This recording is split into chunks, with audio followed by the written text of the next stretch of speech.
was talking on the phone. The lightning came down the phone line, entered my neck.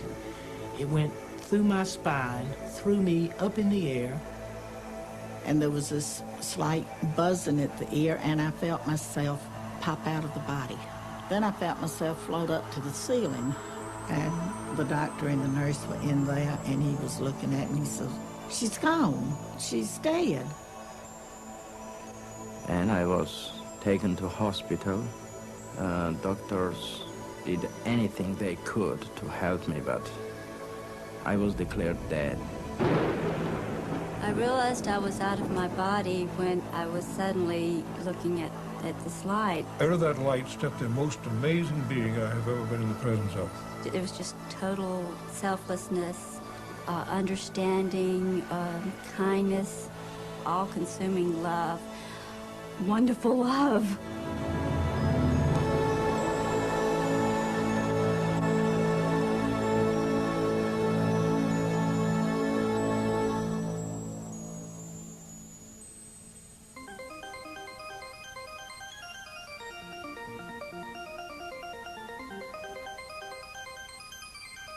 After a time and this light, all of these people have to pay a return trip back. What they tell us is that the reason they chose to come back was not for themselves, because for themselves, they would rather have stayed with this presence of love. When they do return, incidentally, then the story becomes very interesting from the point of view of human psychology, because we find that these patients are profoundly changed, that they are imbued with a totally new value structure, that whatever in their lives before they had been chasing, whether it was money or power or fame or any of these other things that people seek, they say that after this experience, their value primarily is to love others, to seek loving relationships with their fellow human beings. And also they tell us that they have no more fear of death whatsoever.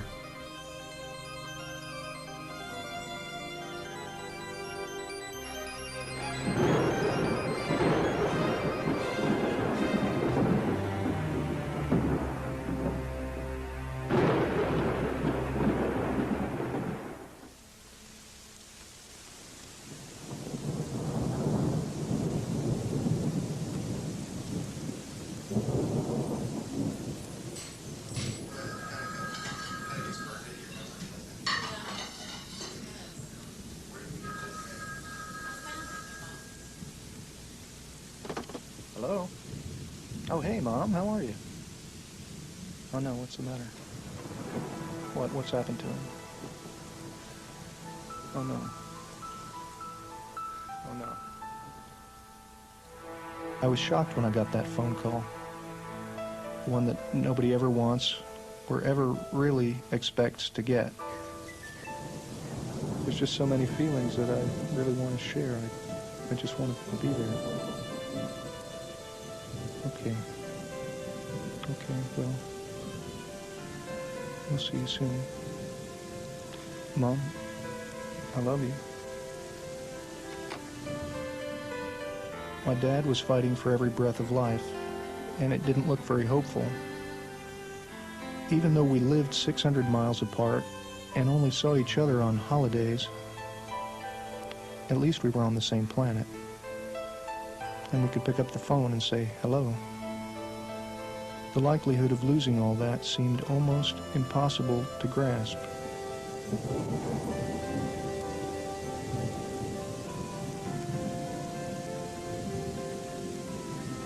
Dear Dad, I'm so sorry to hear about what you're going through. I know you're rugged, but you gave us a good scare.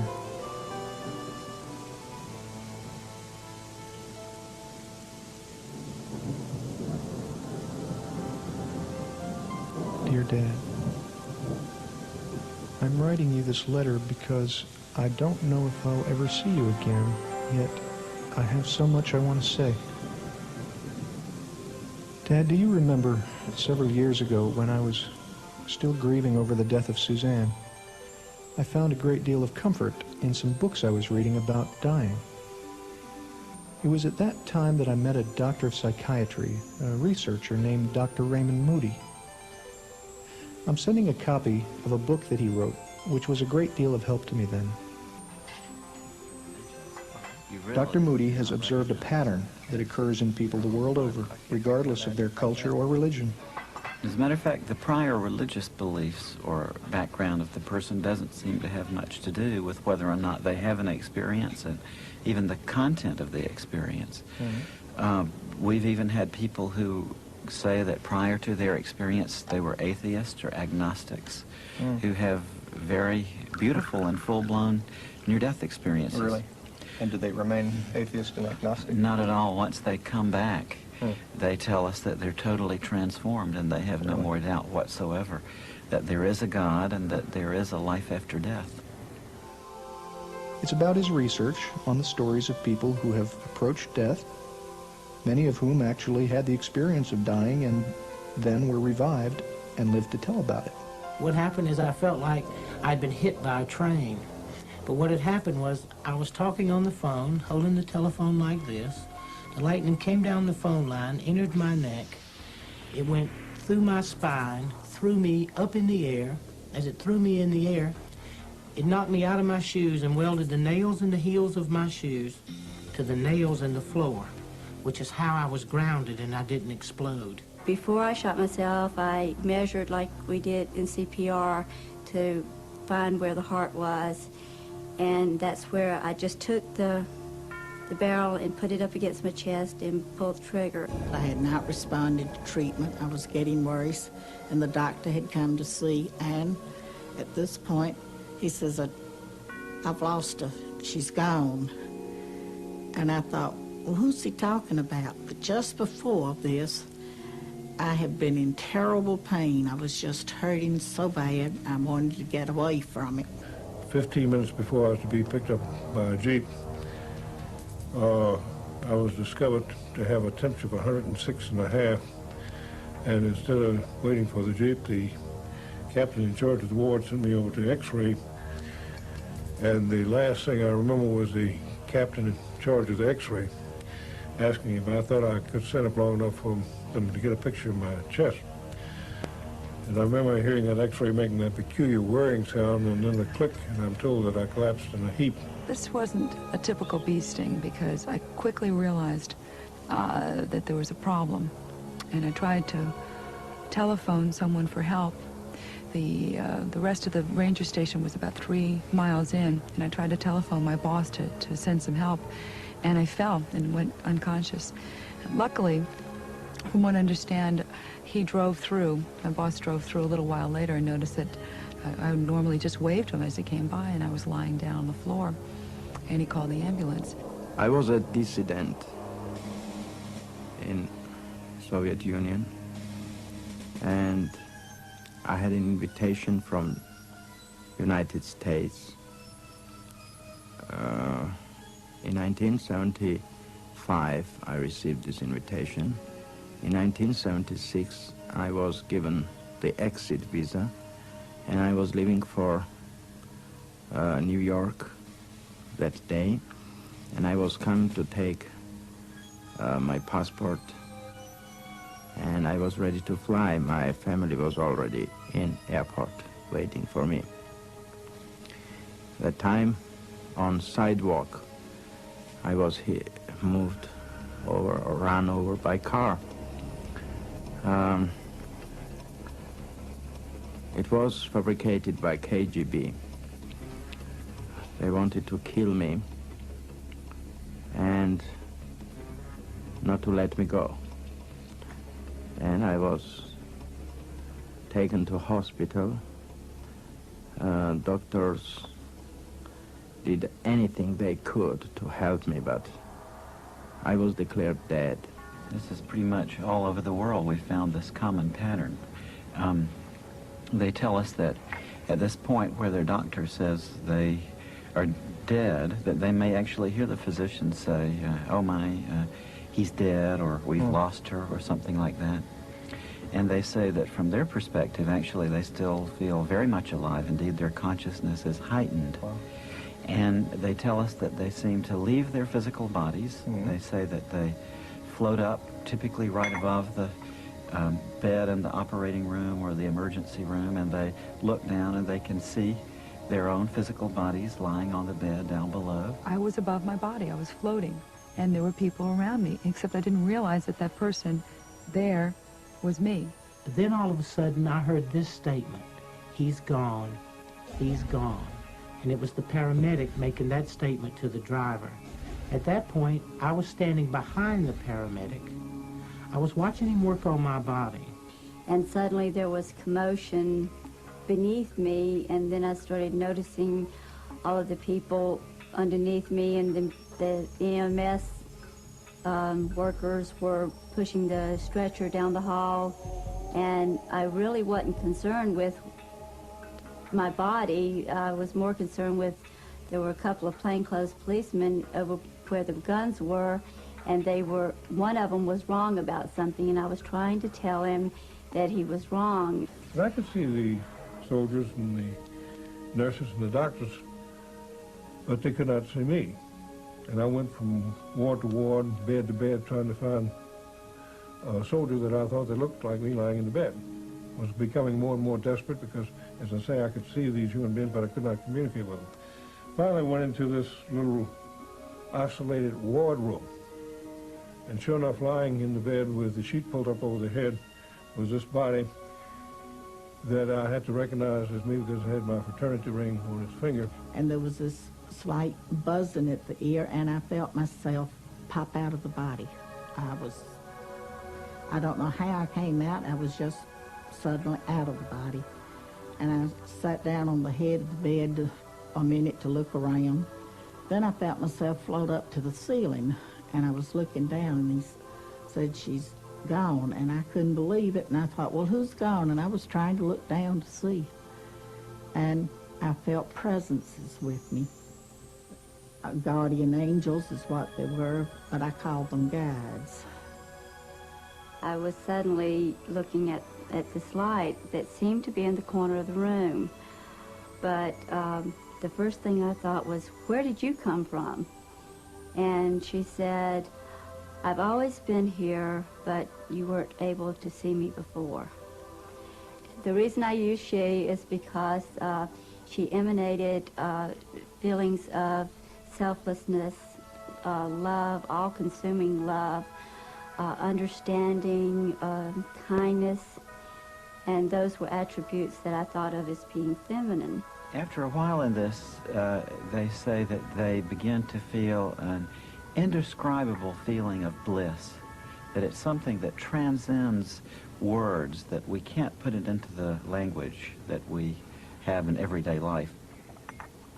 One man, for instance, told me that although he was in great pain in his chest prior to leaving his body, as soon as he left his body, that he was overcome with a tremendous sense of joy and peace, a kind of ecstasy. There was absolute freedom of your soul and body, and this amazed me. And this was very interesting too. I was happy to be in such experience because I could see their thoughts. I could see everything what was happening. I could smell, I could hear, and I could see their thoughts. This was the main thing what was very, very making me happy and proud. I don't know if this word is good to use here or not, but I'm proud of that I can see their thoughts. But I can remember that it felt very exciting to be above and to be out and looking down and not threatening at all. Then I knew I was supposed to be keeping up with my body, so I followed my body through the hall and out the front door. And there's something about being outside when you're out of your body, but when I got outside, it was just wonderful. But it seemed like I was always just kind of looking through the ambulance because I was enjoying being outside. It's really kind of a nice experience with the lights and everything and the feeling of lightness. As I have come out, I'm in no pain, but I'm also just free of everything. I'm no one's wife, mother, or daughter. I'm just myself alone. I have the distinct memory of always trying to look at myself and thinking how much better looking I thought I was than that. Because this guy was ugly, he was in trouble, and he had these blue lines all down his face. And I was happy, truly happy, to be away from that body. They could have it. And I did not feel one bit of remorse or sadness, no matter what had happened. But it was not bothering me. I saw my body and I hated it, and I didn't want to come to my body back. It looked like this sort of a feeble, sick person. And it didn't dawn on me until it seemed like many minutes later, I'm sure it was a flash, that that person was me. And that they were trying to revive me because I was dying. And in fact, my heart had stopped. There's a skeptical part of me, too. And I wonder sometimes whether or not this might just be people's hallucinations that they're going through, or just a natural shutting down process when the brain is dying. I used to wonder about that myself, Peter. What has turned me around on that issue is that so often these patients are able to give us very correct descriptions of what was going on during the resuscitation from a point of view they couldn't have had from the perspective of that physical body lying on the table. For instance, my friend Kim, who works at a medical university out west, was telling me that she was involved in resuscitating a young patient named Maria. And Maria had been believed dead, but was successfully revived, and when she came back to consciousness, my friend Kim happened to be standing there by her bedside. And Maria grabbed onto Kim and said, during the resuscitation, when she was out of her body, she drifted outside of the hospital entirely and saw an old shoe on a ledge on a window outside an upper floor of the hospital. And Kim was actually able to go there and to verify that the shoe was there exactly as the patient had specified. Really? And all of a sudden, I'm aware of people out in the hall. The room had been sealed off because he was going to do surgery in the room. So I immediately went out through the door and did not open it, just went out. I was immediately on the other side of in the hall. But I go up to my daughter and I try to make her hear me. Kathy, go home and change your clothes. I couldn't make her hear me, so I went to her dad. I said, Judd, take Kathy home, change her clothes. She should be out like this. While they were in the hall, and I was trying to send them home, a brother of my husband's came up, and he was talking to him, and he had gotten worried to come. And one of his neighbors was also in the hospital, and he came up and started talking to my brother-in-law, wanting to know what he was doing at the hospital and what he was going to do that weekend. He said, well, it looks like my sister-in-law was going to kick the bucket, and I was planning to go to Athens, but I'll stick around now to be a pallbearer. Later, I was also able to talk to him. He didn't want to admit it, but he did admit that this is what he had said, and I laughed at him because it embarrassed him. It was amazing that I was never leaving my body too. I was everywhere who thought about me, but I was with my body. It means that I was not leaving one part for another. I was everywhere at the same time. I could be in New York, I could be in Longview, Texas. I could be in Moscow, I could be in Tbilisi, Georgia. In any place, there was no distance and time at that time with me. And this time, I'm thinking, I want to see my sister. So I immediately find myself in Rockville, Maryland at her home, and she's getting ready to go grocery shopping. She's wearing a beige suit with a green blouse. She's had to go over the house and look for her keys that she had misplaced, had to find her grocery list, and finally she walks out her front door to get in her blue Monte Carlo Chevrolet. And I feel there's no need for me to go to the grocery store with her, so I let her go on, and I'm going to pop over then to another sister who lives a few miles away from her. And this other sister had already left home. I was able to determine she had gone grocery shopping herself. So the guides asked me, was I ready to leave this area now? And I agreed, said yes. About 2 weeks after I had this near-death experience, I was in contact with my sisters, and I brought this fact up to her and described, and she said, well, how did you know? I didn't see you, you weren't here. I could communicate with the children, with very little children who couldn't speak and who couldn't walk and who were very little, and just coming from that place where I was going. And this was amazing communication with them, spiritual communication. We never spoke in words. We spoke in mental communication. And she had broken hip, and nobody understood why she was crying so loud. And the doctors and his parents were very concerned about this. And I said, don't cry anyway, nobody will understand why do you cry.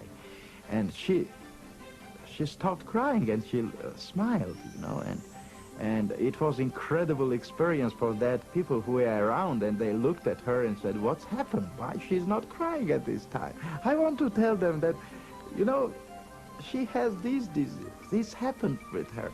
But I couldn't communicate with them. After the third day, when I was back to my body, and after 3 days when I could speak, I said to them that, you know, your daughter is crying because of this. She has a broken hip, and, you know, and this is the diagnosis which you are seeking on, you know, and they found that it was truth, you know. They were shocked and they were surprised. I've also wondered whether or not people may not just be going to places that they've known before in their memory. Well, they certainly do that. They do go to places where they have been, but they also fairly frequently end up in places where they didn't know existed on the way.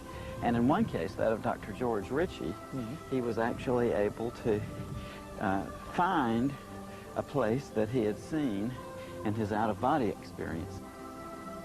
I had left that room when as far as Vicksburg, Mississippi.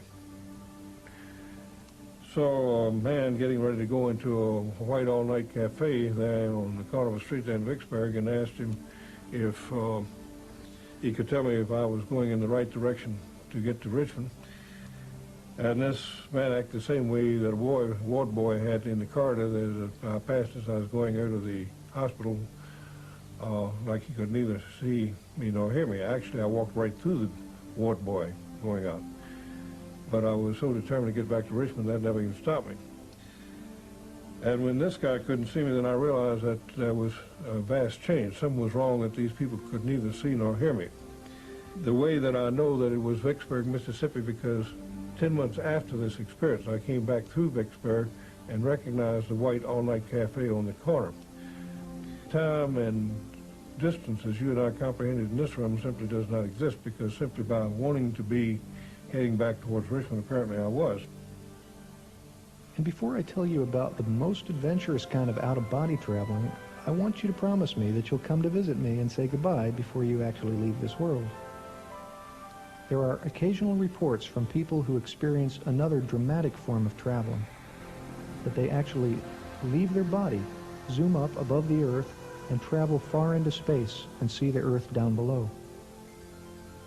Dr. Carl Jung, the great Swiss psychiatrist, was an example of this phenomenon when he had his near-death experience in 1944 in a heart attack. At the beginning of 1944, I broke my foot, and this misadventure was followed by a heart attack. Extremely strange things began to happen to me. It seemed to me that I was high up in space. Far below, I saw the globe of the Earth, bathed in a gloriously blue light. I saw the deep blue sea and the continents. I could see the snow-covered Himalayas. I knew that I was at the point of departing from the Earth. The sight of the earth from this height was the most glorious thing I had ever seen. After a while in this situation, though, they've come to realize that although they can see and understand perfectly what's happening, no one else is able to see or hear them. So they seem to undergo a state of turning inward of the sense of identity, if I could call it that. They become aware that this phenomenon they're experiencing has something to do with what we call death. And it's at that point that the more transcendental parts of the near-death experience tend to unfold. I have this pain, and I'm in darkness. I cannot see anything. Then I cannot move hand, then I cannot move my body. And then I understood that I have nothing, but I am. And it scared me. Fear, unknown. Why are all people afraid of darkness? Because they don't know what is in darkness. The fear of darkness is because of unknown. Ununderstandable makes you to be afraid of something. That's why I was afraid too. I was afraid of this darkness. I was afraid of being there. But more afraid was that I was somewhere without my body. But I was. And I was a scientist, you know. I worked on idea of psychology and languages, you know. I learned physics, I learned chemistry, I learned many other physiologies, anatomy, and all it was based on dialectical materialism, historical materialism. And in my idea it was impossible to be somewhere without your body. Where is my main component, my life, my body?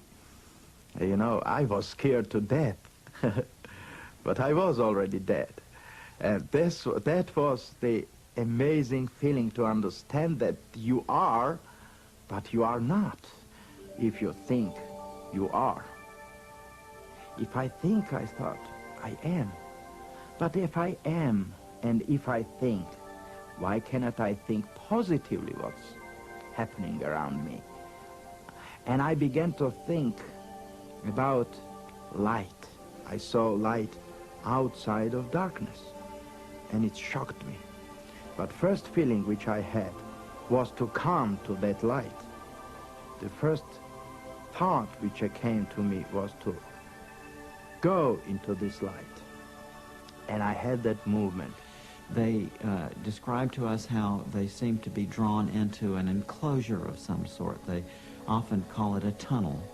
And they go through this tunnel quite rapidly, and they come out on the other side into an incredibly brilliant and warm and loving light.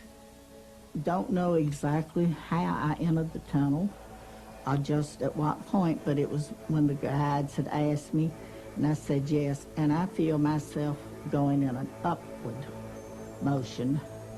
The tunnel is not too big, just seems for one person to go one at a time. It doesn't touch you. I didn't reach out and touch the walls, but it's black, and I feel myself going up and looking at light, bright light at the end of the tunnel. And the next, as I'm going along, I see the gray area, but I did not stop to go in and see just what was going on. I went on to come out into this beautiful pasture, valley land, flowers, bright, beautiful light, brilliant color. Nothing here is like it at all. The next thing I remember is I heard a set of chimes. And as I looked at an angle, probably 35 or 40 degrees, I could see a tunnel. The tunnel was like a spiral, like it was moving whether I was moving or not. Then I began to whisk down it, and I could hear these chimes. But I was in utter peace and utter tranquility. And it was such a stark, dramatic difference between the way that body was and what was happening to that body and this place I was, this utter peace. As I moved closer to the light, I was kept being surrounded and filled with this love of like, I can't describe it except when you haven't seen your parents in a long time, If you've been away from your family, and when you first see your mom and your dad, that feeling when you're a small kid, that feeling that you get. I knew I was safe. I knew everything was peaceful, and I knew it was right. As I came into the tunnel, came through the tunnel, I came into a place much like walking out of a dark room into a bright room, as if my eyes were trying to adjust to this brilliant light. The contrast between the brilliant light of the lightning bolt and the brilliant light that was in the tunnel was another thing that was quite dramatic. Because this light was so brilliant and so bright, it passed through me, it permeated me. It and I became one. For years now, we've been using the expression of seeing the light at the end of the tunnel. And I wonder whether it was started, perhaps, by people who had near-death experiences many years ago. In fact, I've been shown some paintings of just this scene that were done several hundred years ago. In the 15th century, the Dutch painter Hieronymus Bosch even painted this theme in his painting Ascent of the Blessed. In the foreground and the bottom of the painting, we see people who are dying, and as they are dying, they're surrounded by spiritual beings who attempt to turn their attention upwards. Above them, there's a tunnel which goes off into the distance, and at the end of the tunnel is a very bright light. As these people go through the tunnel, they kneel reverently into the light. So we know then that these experiences have existed among human beings from time immemorial. In this light, they often tell us that they see relatives or friends of theirs who have already died, who seem to be there to meet them and to greet them and to help them through this transition. Particularly very great thing happened with me. It was that I saw my parents, my real parents, and I understood that they were killed. And they were killed by KGB in Moscow, and I was happy of this. It sounds very ridiculous, but you know, I was happy because I was thought that I was abandoned by them. And I'd lost a girlfriend in the polio epidemic in the 30s. I think it was 38, but I'm not positive of that date.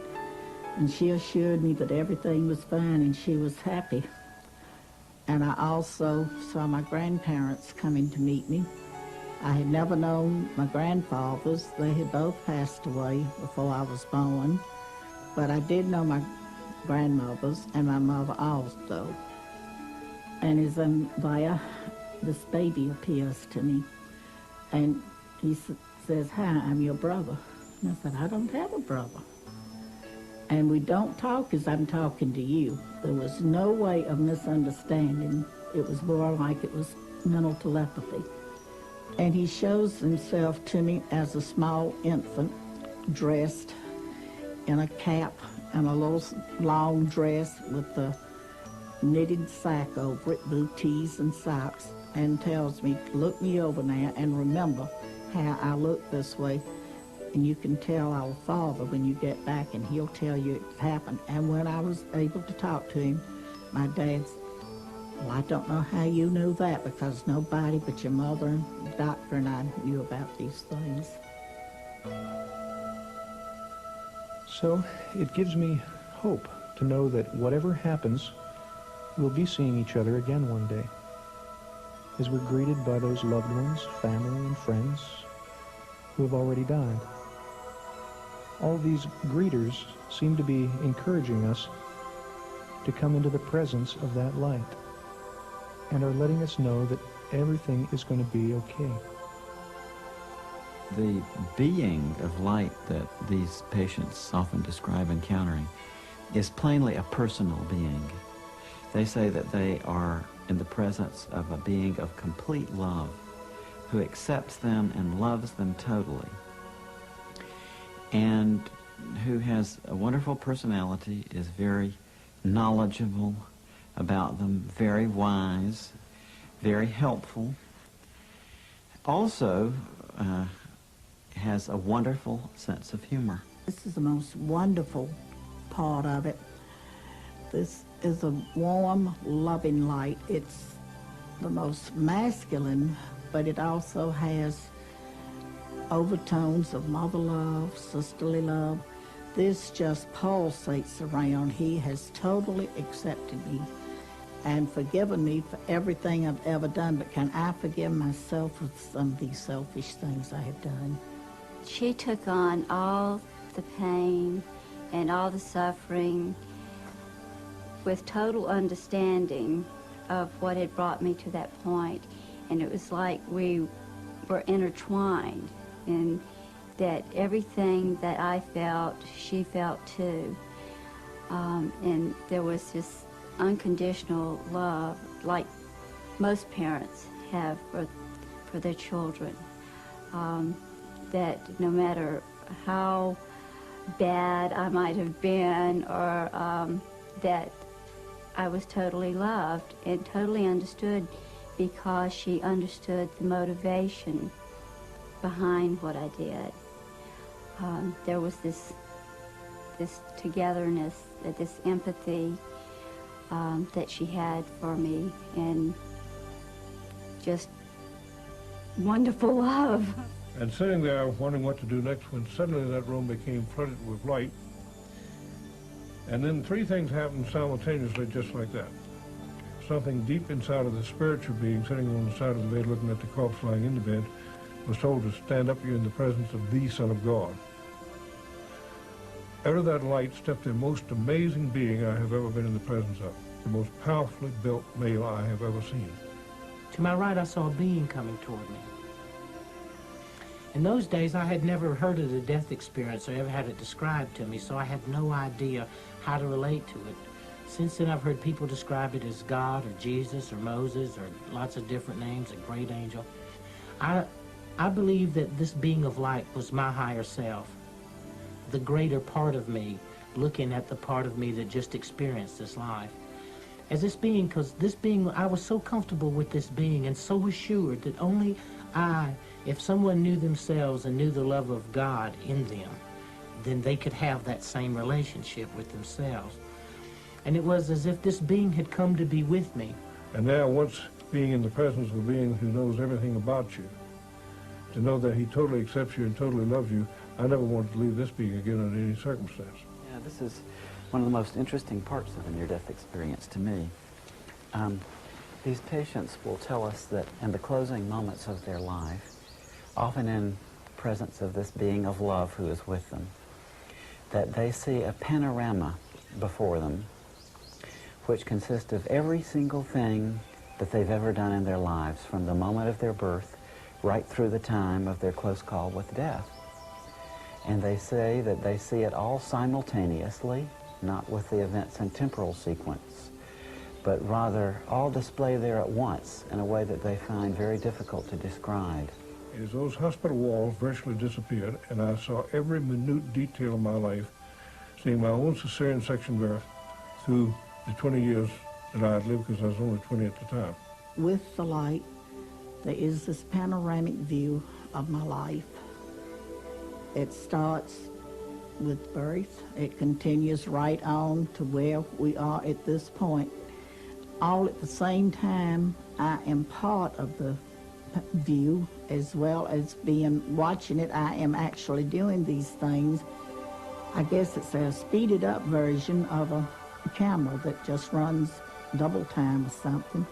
But I actually had the feelings of what was going on as I saw it, and also standing off to the side and being able to look around and look at the different things that went on at different times in my life. I saw all my life, but it's in that dimension which cannot be described. This was holographical view of being inside of your life, and then being as a viewer, participating the play of theater which happening there.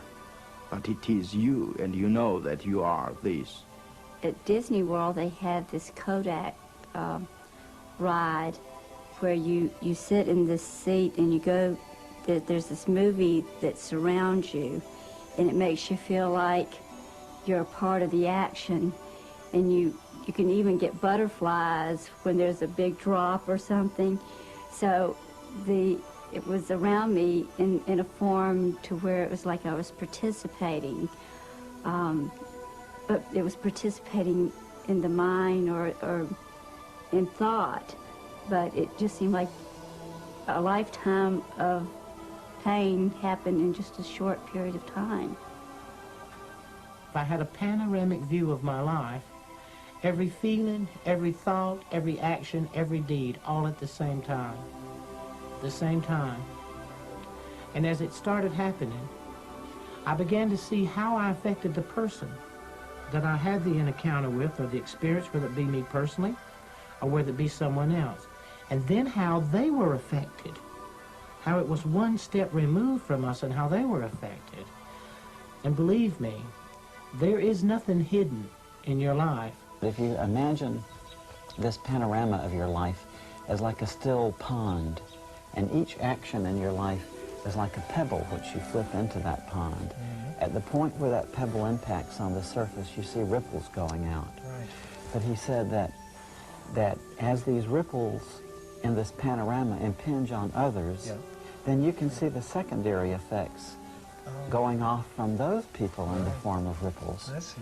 So I think it illustrates how tied in we all are to one another in this life, how profoundly our actions and our feelings affect others. And of course, in this life review, we're made aware of that in a very profound way. Yeah. And people say, too, that it's not the events in your life that you would necessarily expect which get reviewed.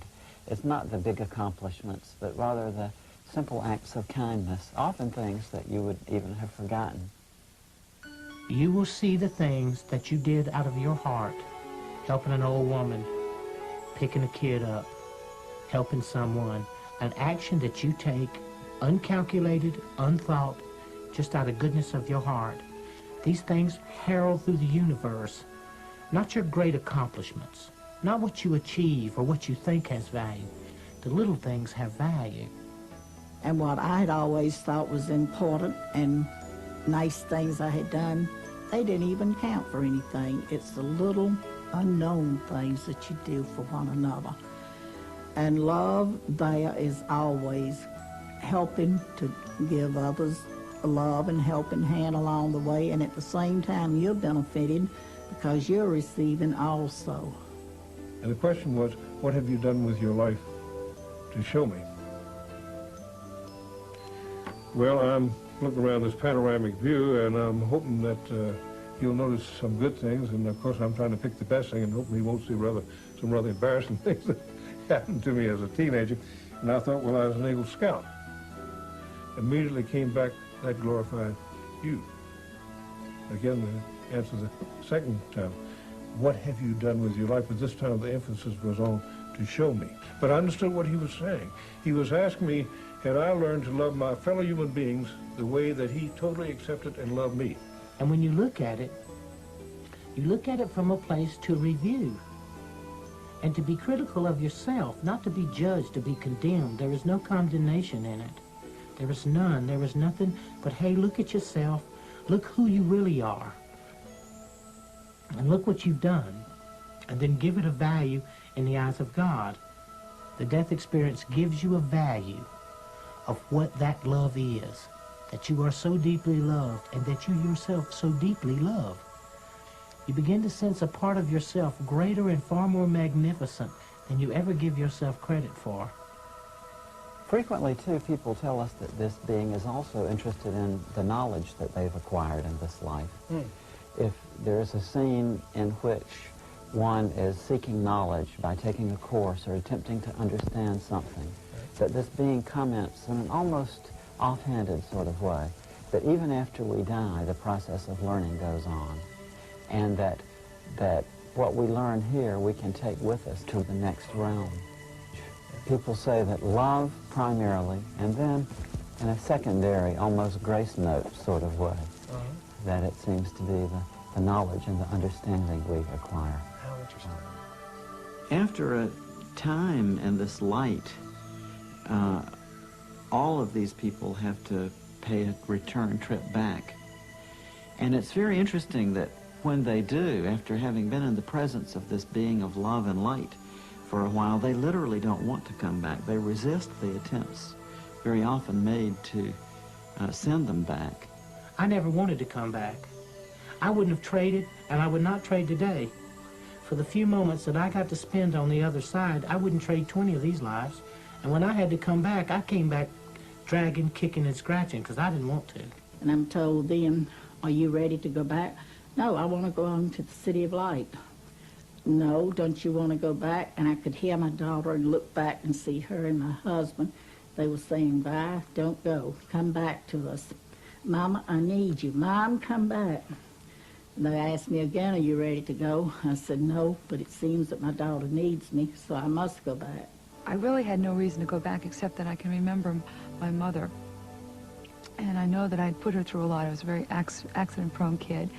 And she used to say, "If you ever die before I do, I'll never forgive you." My mother was so adamant about me not dying before she did. I think that's what first came into my mind. We are alive because of love. And this was what brought me back, which, to be honest, I didn't want to come back, but this love brought me back. Love of that people who wanted me back. Other times they say that they're given a choice, that they're told that they can either go on with the experience that they're having then, or else they can return to the life they've been leading. She said, "You can stay here, or you can or go back. If you stay, you're going to have to go through everything that brought you to this point." And at the same time, I was seeing the things that had brought me to that point, the things in my life that were painful. There were other things, but somehow the things that had been painful were the things that made the biggest impact. And I knew that I didn't want to go through that again.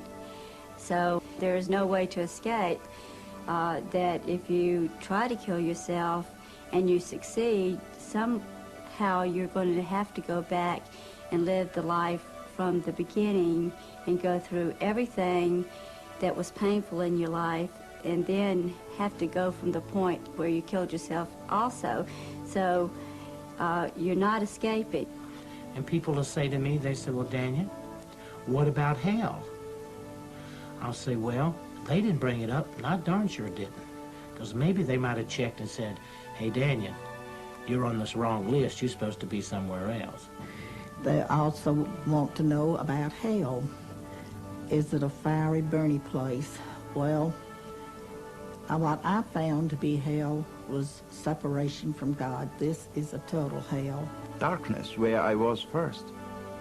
This is the same as somebody told you, the separation from light, from love, from God, from infinity. Of course, this is hell. That's why suicide was condemned by all religions. That's why they are telling that you will go to hell. It means you will go to nowhere. And nowhere does not exist. It means you will go somewhere on opposite than goodness.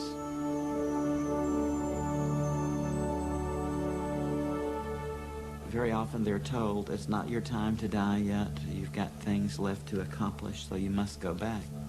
This weekend I was in morgue, and on Monday I was taken from morgue, washed, and they began autopsy. It was 11 o'clock in the morning. When they opened my abdomen, they took hematoma, and they began this T kind autopsy, and some great power took me with neck, I think that part I can explain, and pushed me down. And I saw this movement down, and then I felt my headache, and I opened eyes. And this was coming back to my body. The next thing that I knew, I was floating over my body in the emergency room, and they were working on me. Then they stopped working on me. They put a sheet over me.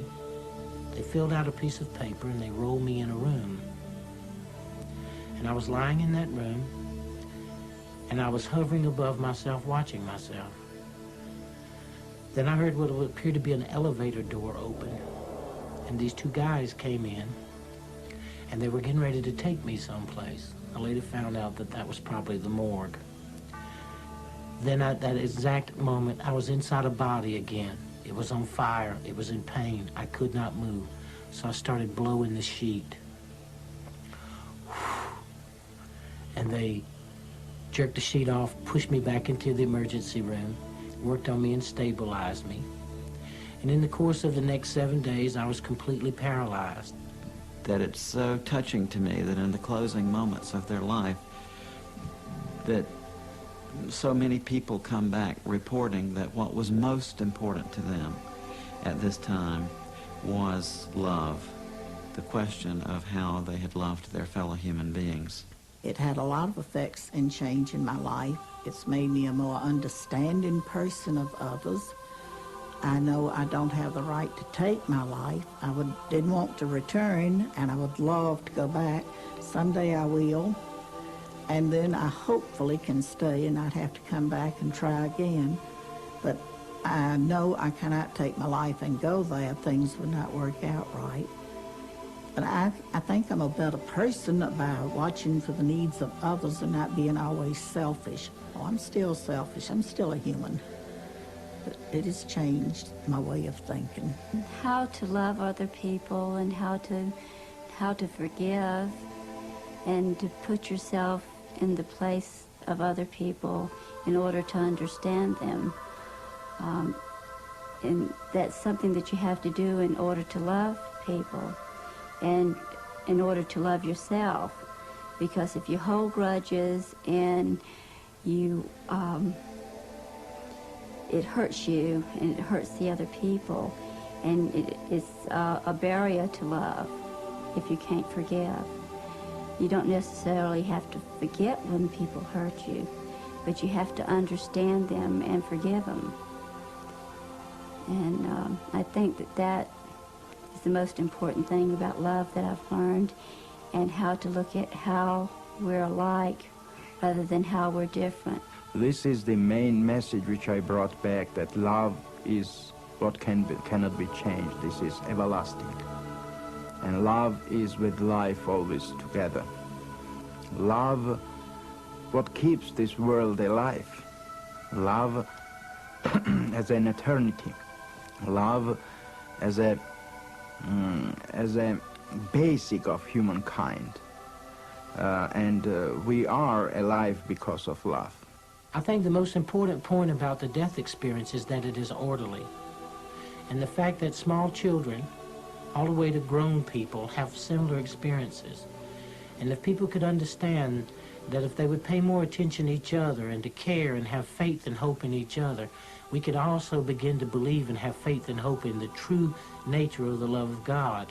And not God in a religious value, but God in a spiritual value. That through love all things are truly possible. And also they tell us that their fear of death is totally gone after this, that they have no more fear of death whatsoever.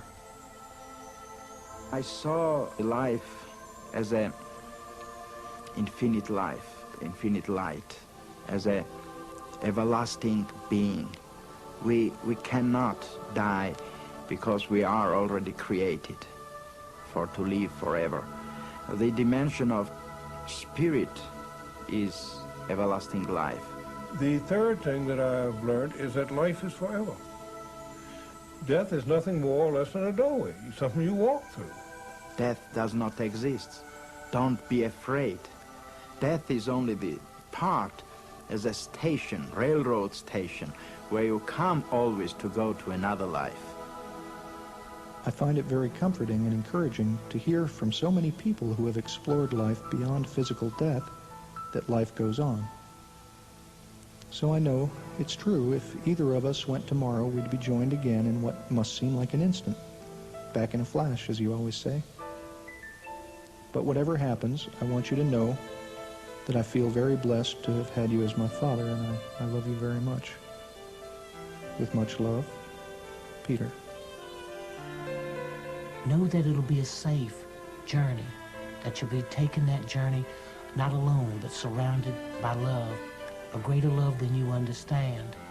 And when you get to your part and place in that journey, whether it be not to come back or to be like a few of us to return, know that it symbolizes the orderly way in which God has prepared life for each of us, And in that life, the orderly passing and movement to another life, that you do not die, that the love of God sees you through all things, and that you will be forever, just in another place.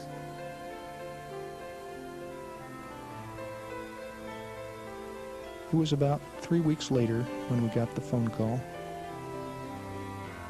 I was told that he died with a smile on his face, and the last words he said were, "The light."